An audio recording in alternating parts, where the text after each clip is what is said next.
8 साल पहले supreme court तक ये कह चुका है कि पार्टियों को चुनाव के दौरान अपने अपने घोषणा पत्रों में मुफ्त में रेवड़ियां बांटने का प्रलोभन मतदाताओं को नहीं देना चाहिए। लेकिन सुनता कौन है?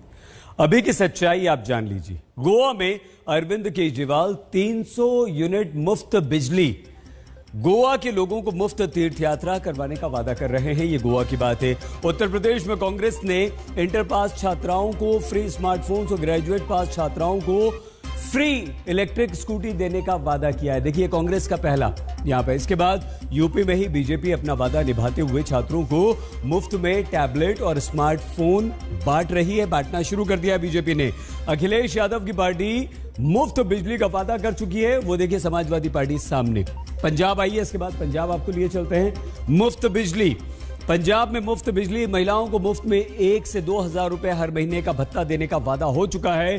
तो पंजाब के बाद उत्तराखंड का भी देख लीजिए आप, क्या क्या वादे उत्तराखंड में हुए हैं। उत्तराखंड में मुफ्त बिजली, फ्री में तीर्थ यात्रा का वादा अरविंद केजरीवाल और उनकी पार्टी कर चुकी है सामने। ये देख लीजिए आप, हिंदू मुस्लिम सिख सभी को फ्री की पॉलिटिक्स को अपना सबसे बड़ा दांव आम आदमी पार्टी इस कदर मानने लगी है कि अब कोई दूसरा अगर मुफ्त में देने का कोई ऐलान करता है तो अरविंद केजरीवाल फ्री पॉलिटिक्स की असली पार्टी हम हैं का बखान करते हैं।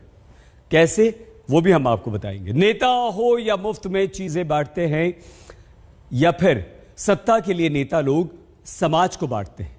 मुफ्त के राजनीति शास्त्र के बाद अब धर्म के आधार पर चलने वाले चुनाव शास्त्र को जानने के लिए आइए हम आपको लिए चलते हैं उत्तर प्रदेश।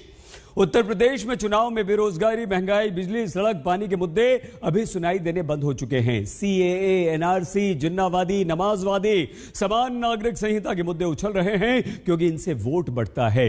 एक रिपोर्ट हमारी पहले आप देख लीजिए, उसके बाद हम आपको ये बताएंगे कि आखिर धर्म के आधार पर चुनावी शास्त्र क्यों मजबूत होता है। सीएए यानी नागरिकता संशोधन कानून, जिसका अभी कोई जिक्र भी नहीं हो रहा, अचानक मुद्दा उठता है। समान नागरिक संहिता पर उत्तर प्रदेश में बहस होने लगती है। नवंबर की शुरुआत से जिन्ना के नाम पर बयानबाजी लगातार जारी है। यूपी में लौटकर चुनाव धर्म पर टिकने लगा, जिनसे वोटों का ध्रुवीकरण तय, समाज बटेगा, वोट कटेगा। वोट बांटने के लगातार राजनीतिक आरोपी असदुद्दीन ओवैसी इस कहानी के फिर से पहले किरदार है। वजह जानने के लिए बाराबंकी की रैली को सुनिए।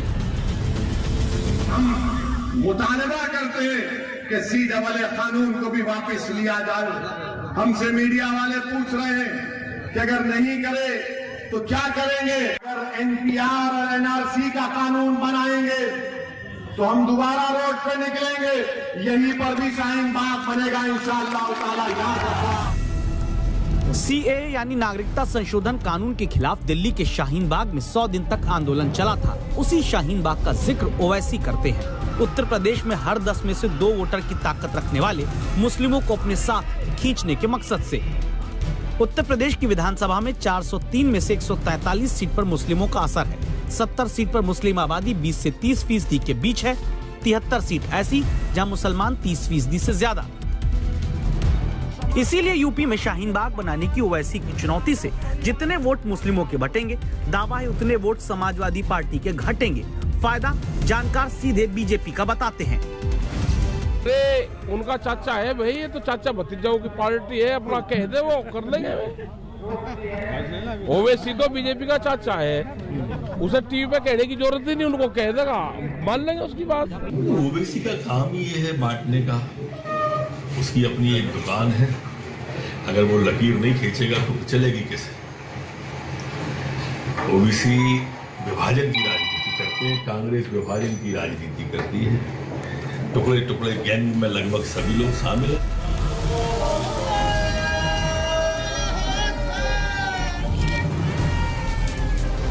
उत्तर प्रदेश के चुनाव में समान नागरिक संहिता की चर्चा भी होने लगती है। इसका जिक्र आया मुस्लिम पर्सनल लॉ बोर्ड की बैठक के बाद। कई फैसलों के साथ ये फिर से जोड़ा गया कि समान नागरिक संहिता गैर संवैधानिक है, इस पर कदम न बढ़ाया जाए। जिस तरीके से भारत की सरकार ने और हमारे वजीर आज़म ने किसानों के हुकूक को मद्देनज़र रखते हुए तीनों कृषि कानून को वापस लेने की घोषणा की है, हम इसका इस्तकबाल करते हैं। और हम वज़ीर आज़म से ये गुजारिश करते हैं कि सीए और एनआरसी के नाम पर जो काला कानून पास किया गया है उसको भी कहीं ना कहीं वापस लेने की ज़रूरत है। इसलिए कि ये कानून हमारे मुल्क के संविधान के खिलाफ है, दस्तूर के खिलाफ है। दरअसल हर मुद्दे में धर्म के आधार पर वोट के तुष्टीकरण का चश्मा पहनने वाली राजनीति के कारण आज भी यूनिफॉर्म सिविल कोड लागू नहीं हो पाया। नतीजा ये है कि मुस्लिम पर्सनल लॉ के तहत 4 शादियों तक की इजाजत है, जबकि हिंदू सहित अन्य धर्मों में 1 शादी का नियम। शादी की न्यूनतम उम्र क्या हो, इस पर भी धर्म के आधार पर बने अपने अपने अलग कानून जारी हैं। मुस्लिम पर्सनल लॉ में तलाक के बाद पति से गुजारा भत्ता, संपत्ति का अधिकार नहीं है। तलाक के बाद मुस्लिम पुरुष तो तुरंत शादी कर सकता है, महिला को 4 महीने 10 दिन इंतजार करना होगा। ईसाई पर्सनल लॉ का अलग नियम कायदा, जहां शादीशुदा जोड़े को तलाक के लिए 2 साल तक अलग रहना जरूरी है। ईसाई पर्सनल लॉ में मां की संपत्ति पर लड़की का कोई अधिकार नहीं होता। कई बार अदालतें यूनिफॉर्म सिविल कोड को लागू करने की बातें सरकार से कह चुकी हैं। अब यूपी के चुनाव में इसकी चर्चा दोबारा छिड़ती है। हमने ये मुतालबा किया है, ये डिमांड की है कि किसी भी ग्रोह के, हिंदुस्तान के अंदर जितने भी लोग हैं, जितने भी तबके हैं, जितने भी समुदाय हैं, उनके जो राइट्स हैं उसमें हुकूमत को मुदाखलत नहीं करनी चाहिए, उसमें इंटरफेयर नहीं करना चाहिए। और जितने भी तबकात हैं, जितने भी ग्रोह हैं, जितने भी कल्चरल ग्रोह हैं, रिलीजियस ग्रोह हैं, उनके साथ नाइंसाफी नहीं होनी चाहिए। अनुच्छेद 44 इस बात का उपबंध करता है कि भारत की सरकार इस देश में समान नागरिक संहिता को लागू करने का काम करे। इस देश में सबके लिए एक तरह के, एक बराबर के कानून होने चाहिए। लेकिन all India Muslim personal law board को कुछ मसलों पर सरिया कानून चाहिए होता है, लेकिन जब दंडात्मक विधियों के बारे में कहा जाए तब उन्हें सरिया कानून नहीं चाहिए। जो सरिया कानून ये प्रावधान करता है कि चोरी किए जाने पर हाथ काट लिए जाएं, ऐसे मसलों पर अगर सरिया कानून की वकालत करते तो बेहतर होता। जिन्ना का जिक्र बांटो और राजनीति करो के तहत उत्तर प्रदेश में इसी महीने से चल रहा है। शुरुआत अखिलेश यादव ने की, जिसे अब बार बार याद दिलाने का काम बीजेपी कर रही है। राष्ट्रपिता महात्मा गांधी, जवाहरलाल नेहरू, जिन्ना एक ही संस्था में पढ़ करके बैरिस्टर बन करके आए थे। एक ही जगह पर पढ़ाई लिखाई की उन्होंने, वो बैरिस्टर बने, उन्होंने आजादी दिलाई। उन्हें किसी भी तरीके से किसी का भी संघर्ष करना पड़ा होगा तो वो पीछे नहीं हटे। भारत को अपमानित करने वाले, भारत के आन मान शान के साथ गुस्ताखी करने वाले, देश की और प्रदेश की जनता जनार्दन, गरीब गांव, गरीब किसान, नौजवान और महिलाओं के हकों पर डकैती डालने वाले, भारत की आस्था को आहत करने वाले आतंकवाद समर्थक जिन्नावादी भी दूसरी तरफ खड़े होते हुए दिखाई देंगे। मैं निवेदन करूंगा, उंगली सही जगह पड़े इसकी चिंता करना प्रजातंत्र में बहुत जरूरी है।